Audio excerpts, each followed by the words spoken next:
Hello. We're here to share a workshop called Using Digital Media Resources with Early Learners. It uses the same framework as our Every Child Ready to Read presentations based on the 5 early learning activities. Keep in mind that we are discussing technology regarding children from birth to age 5 and that guidelines for school-age children differ. First, let's take a moment to introduce today's presenters. I'm Sienna Citadino, Library Services Supervisor for Children and Teen at the Allegheny Branch. And I'm Mary Opal Phillips. I'm a children's librarian at the Carnegie Library of Pittsburgh in East Liberty. All right, so we will share resource ideas today in the Every Child Ready to Read framework. Every Child Ready to Read recommends 5 early learning activities to prepare children for reading. These 5 are talking, singing, reading, writing, and playing. These 5 practices are easy to do with children of all ages. It's great to talk to families about these 5 activities because they don't need special tools or materials. You don't have to have a special degree to do these activities. They can be done through everyday interactions, not during a special time of day that you set aside. They can be done in the classroom, during circle time, during transitions, like lining up for the bathroom, on the playground, really anywhere adults and children spend time together.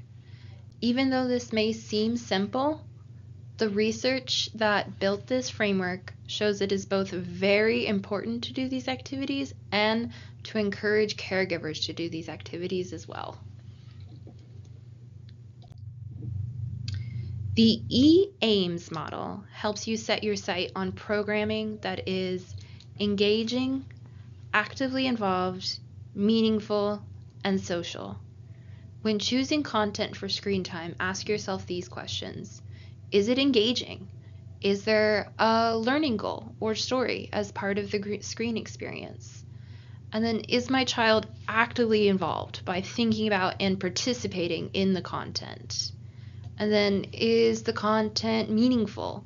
Does it reflect my child's everyday life? Can they relate to it? And then, is the content social and encouraging interaction? Does it encourage my child to talk or respond within the game?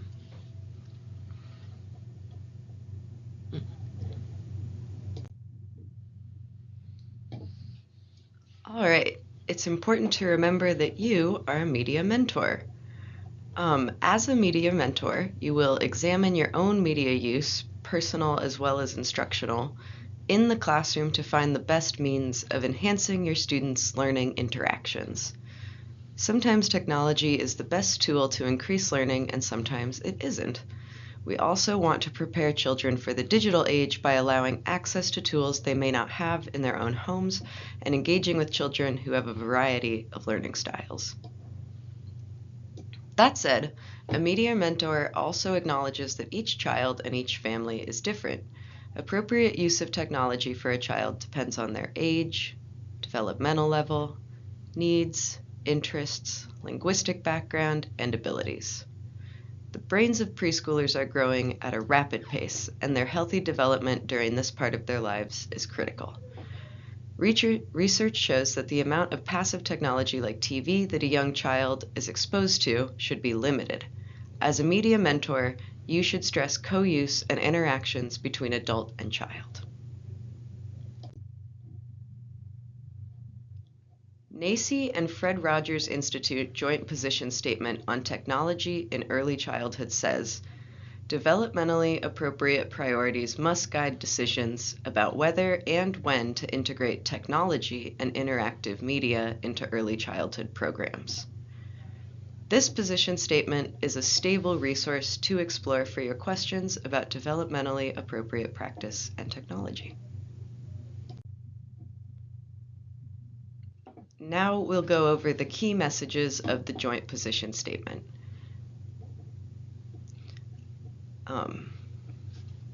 Digital media should be intentional with informed use. There should be digital citizenship and equitable access. All screen experiences are not created equal, and digital tech is not a substitute for free play. Some ways in practice to implement these strategies are having a list of suggested sites for educational games at every computer, and introducing cell phone rules at our story times to encourage positive digital citizenship modeling among caregivers. In November 2016, the American Academy of Pediatrics updated their recommendations on children's media use. In the past, the recommendations were pretty stringent. For instance, they used to recommend that children under 2 have no screen time. Critics said that this set parents up for failure and just wasn't practical. This innovative approach now emphasizes, as we do, that parents and caregivers should develop a family media plan that considers the health, education, and entertainment needs of each child as well as the whole family.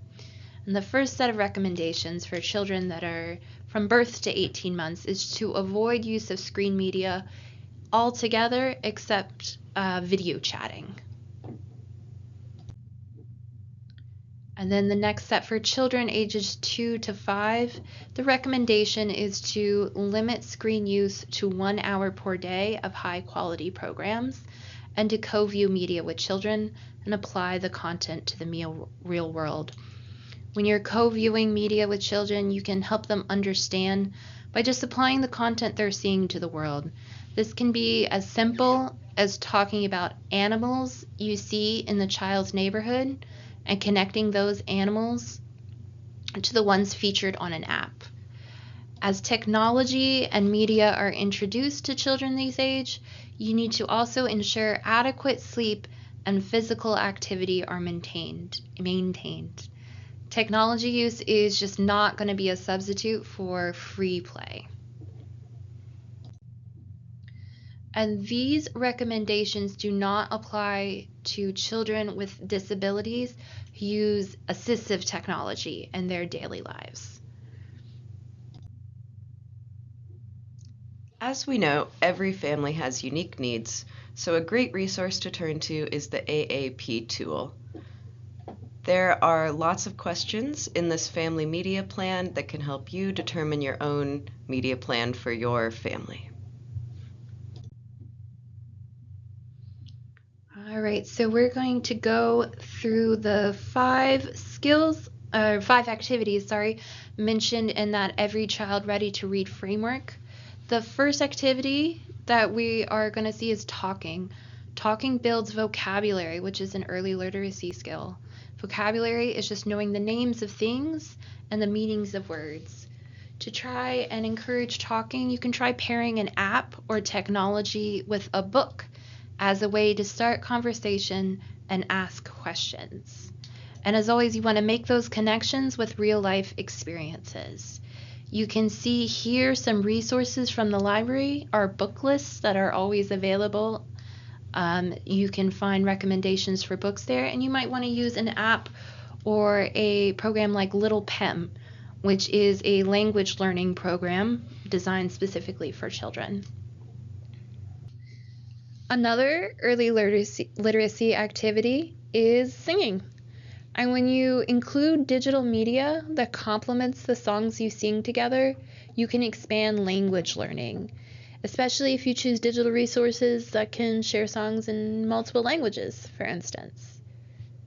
Songs and rhymes build phonological awareness, which is another one of those early literacy skills, and just means being able to hear and play with the smaller sounds in words. Singing slows down the words, making it easier to hear the syllables that make up the words.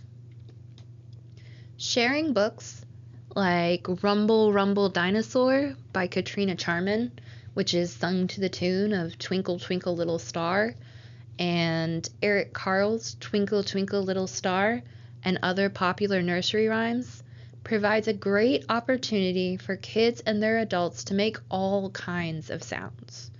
This supports phonological awareness because making those sounds helps kids to recognize the smaller parts of words, and that makes it easier when they are ready to learn to read. Singing helps to slow down the words, so it's easier for kids to hear the parts of words. Clapping out syllables is another way you can grow phonological awareness. There is only one verse of Old MacDonald in Carl's version, giving adult and children a chance to add their own creatures and sounds. On the slide, you'll see Hoopla. Hoopla is a resource that provides online and mobile access to ebooks, audiobooks, comics, music, movies, and TV. It can be accessed online at www.hoopladigital.com or on the mobile app. To access Hulu, you need a valid library card from a library that offers Hoopla, as well as a computer, smartphone, or tablet. And it is a free service provided by the library. You see the farm animals there as part of Jump's Farm Fun series and can be accessed through Hoopla. You can extend these activities. Remember, you do want to make that connection to the child's world and reality. As you go through the day, you can make connections between what you sang, read, and the world around you. Rumble, rumble, dinosaur can not only be sung, but can be acted out on a walk using the wonderful action verbs like stomping, zooming, soaring, munching, etc. If you add informational text like wonderful worlds, dinosaurs, this high interest topic can be explored even more with fun illustrations, names, nuggets of information, and pronunciations. If you were able to sing with the book, like Twinkle, Twinkle, Little Star, you can explore lift the flap pages and create your own lyrics. You can make another information connection with an interactive ebook like Farm Animals. If you live in the city, talk about what animals live here. Include wildlife and pets. What sounds do they make? Make up new lyrics to a song for some of the wildlife you find. Old MacDonald could have a crow, or a squirrel, or a raccoon. All right, another activity which promotes early literacy is reading. A school library journal article from 2021 shared information from a 2019 study. The study showed that toddlers are less interested when reading tablet-based books with caregivers. Some ebook features, however, when smartly integrated, promote children's language and literacy skills. Texts that highlight as narrators read and interactive features that support comprehension are some of those features. Books that feature shapes, designed specially in black and white for toddlers based on the theory of Maria Montessori, can promote interest in toddlers. Toddlers can distinguish and enjoy high contrast images, as well as slide and pull tabs or other interactive features. Reading builds print motivation, another early literacy skill, and that is a child's interest in and enjoyment of books. These are examples of books that encourage interaction and play. When young children play with books, they are having fun and associate fun with reading. Have a comfortable, relaxing space to share reading time together, or take a few board books with you in your bag as you and your child explore the day. Put some in a toy box or play area, and just a real model for kids that books are fun. The next activity we'll cover is writing. To write, children need to build fine motor skills in the many muscles of their fingers and hands. There are so many activities to help build this fine motor, and strategic use of interactive technology can help build both letter knowledge and the writing skills that kids need. Writing builds letter knowledge, which is noticing the differences in letters and the sounds they make. Writing also builds print awareness, which is noticing print everywhere. An example of a material that might help with writing, the book Little Plane Learns to Write by Stephen Sage. There's also Tap Tap, Dance Dance Dance by Hervé Toulet, and 1 2 3 Zoom, Touch, Explore, Play by Chu On Urban. Drawing apps can help children build the same muscles that they need to master writing. The next activity we'll go over is playing. Play is truly the work of a child. This is so important that the United Nations has declared that children have the right to play, meaning play is internationally recognized as a key component of child development. Many digital games or resources may seem playful, but actually have clear or singular goals. Looking for technology that is open-ended and creative can encourage a playful mind. As a reminder, digital technology should never be substituted for free play. You can extend playing by pairing a fun game like PBS's Play and Learn Science Weather game with books about the seasons to talk about the changes of seasons with your child. Playing also builds narrative skills, which means being able to describe things, talk about events, and tell stories.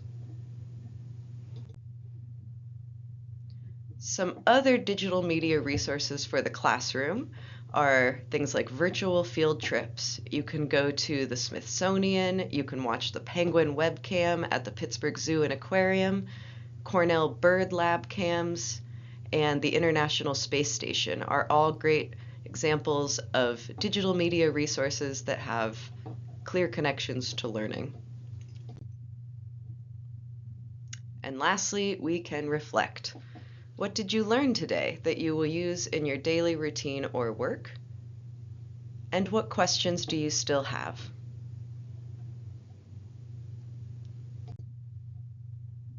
Thank you.